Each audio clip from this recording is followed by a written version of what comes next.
ميكالي والزمالك وحكاياته مع الزمالك وحكاية المدربين البرتغال مع الزمالك اللي مفيش تغيير.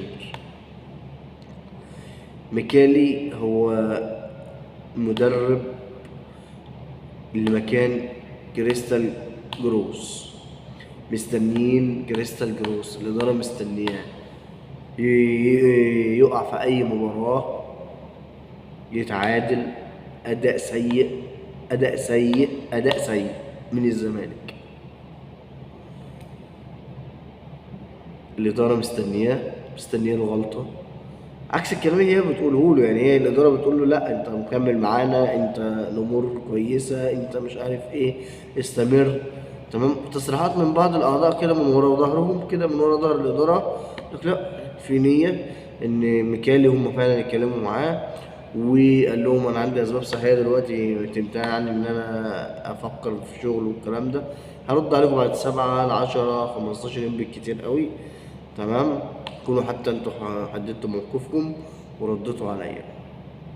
ده بالنسبة للمكان، لأن الإدارة محددة إن أي مدرب هيجيبوه يعني هياخد 70,000 دولار في الشهر هو والجهاز المعاون بتاعه.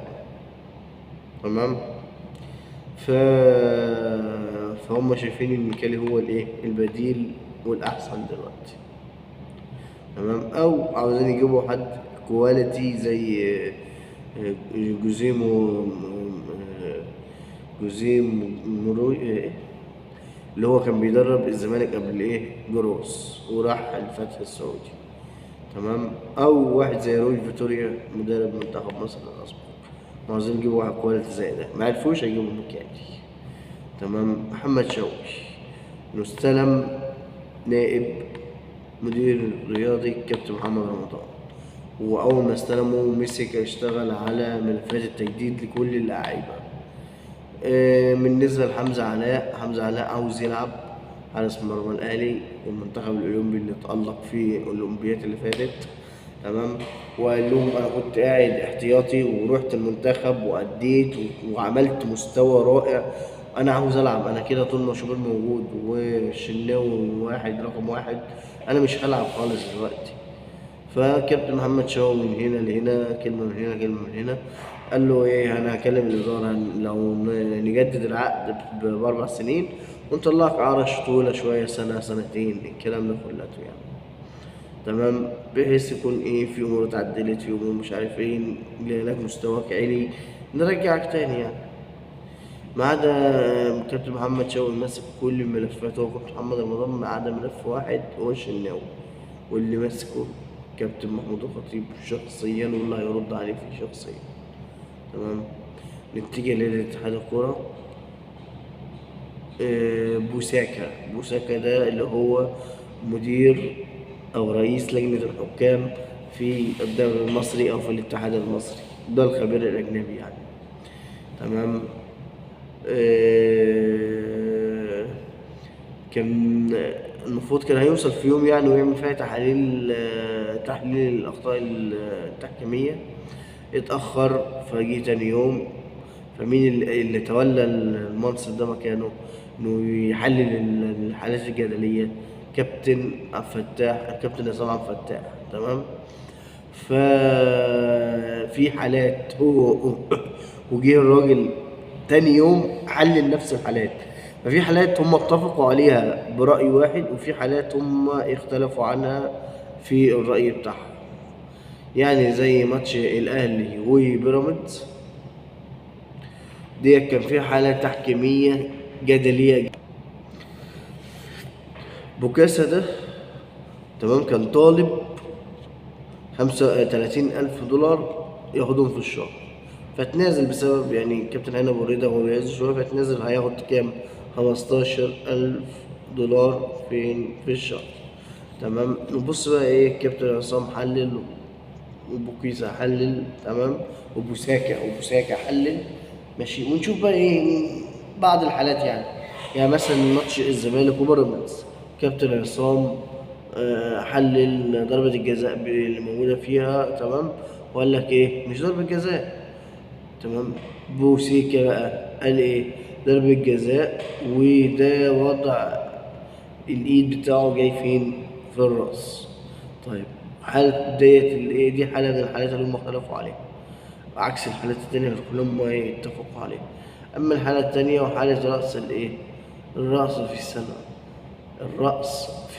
الرأس في ماتش الاهلي وبيراميدز، تمام، واللي جراديشار يعني براسه في احمد سامي، والاتنين اتفقوا انها ايه، ضربة جزاء. دي حالة تانية انا بقول لك هم اتفقوا عليها، غير الحالات دي كلها بقى الباقية كلها. اعتراف حسام عبد المجيد. وحسام عبد المجيد أبلغ وكيله إنه يبلغ إدارة الزمالك إن هو عاوز يحترف بره. ففي بيقول لهم في عرضين هيوصلوا في نص تلاتة أو أول تلاتة اليوم، عرض جاي من بلجيكا، عرض جاي من البرتغال. هو عاوز يحترف في العروض ديت، فمستني موافقة إيه؟ النادي الأهلي. تمام. اجتماع بقى للنادي الاهلي، حسام عبد المجيد مستني موافقه نادي الزمالك. اجتماع للنادي الاهلي وهو الاجتماع الاقوى في تاريخ النادي الاهلي، اللي حددوا فيه كل التصميمات، اللي حددوا فيه كل التفاصيل، الديتيلز، كل حاجه. تمام. هيبقى الحفل الاضخم في تاريخ ايه، الكره المصريه والكره العربيه والافريقيه. ليه؟ هيتم عرض الاستاد السلام، يتم عرض استاد الأهلي على 42,000 متفرج، مفهوش تراك، تمام، من جماهير للإيه؟ للملعب على طول. وهيتم على 4 سنين، تمام، لمرحلتين. المرحلة الأولى هتبقى يوم، المرحلة الأولى هتبقى على مدار 4 سنين، هتبقى هيبني فيها الاستاد، وهيبني فيها الشوكولاتات، وهيبني فيها ال- ال-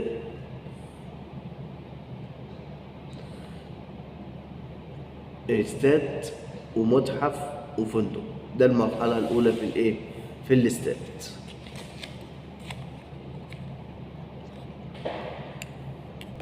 وكمان هيعرضوا ويتفقوا وهيتكلموا على أول بداية بناء الاستاد. حفر القواعد هيبدأ من إمتى؟ يعني هيبدأ بعد 15 يوم من الحفلة اللي هي هتتعمل في الأقصر إن شاء الله. تمام. كأس العالم موسم مصر، هما دلوقتي بيحتفلوا بيه اللعيبة. تمام. وبعد كده هيطير بكرة إن شاء الله بإذن الله على إيه؟ على الحفل في الأقصر إن شاء الله بإذن الله. مش هناك، وبيلعب لعبة توم وجيري مع الزمالك. هفسخ؟ لا مش هفسخ. طب هاخد فلوسي؟ لا مش هاخد فلوسي. طب انا هاخد عينة من فلوسي؟ طب هكذا يعني. فمش هناك في مشكلة ولازم تتحل، لأن عاوزين يجيبوا حد مكانه وما هماش عارفين هو حاجز ايه مكان. تمام. نادي الزمالك كان مفكر يجيب ايه، عادل بوليلة. ده الزمالك وصل معاه في الاتفاق على، هو كلم النادي قالك 3 مليار دولار. الزمالك قال ايه؟ قال لا، 2,500,000 وعلى 6 اقساط. النادي ما ردش. في لاعب تاني اسمه سادي. لاعب تاني اسمه سادي. اللاعب ده تمام، النادي بتاعه عاوز كام؟ 2 مليار دولار.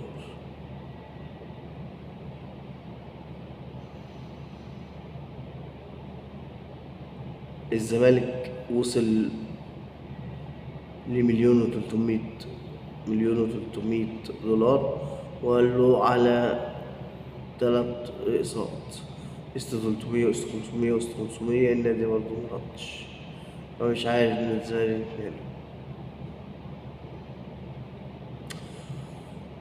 هننهي الماتش مع بعض، هننهي الحلقة مع بعض على غرامة ناصر ماهر من النادي الزمالك، وغرامه ب500,000 جنيه إن شاء الله.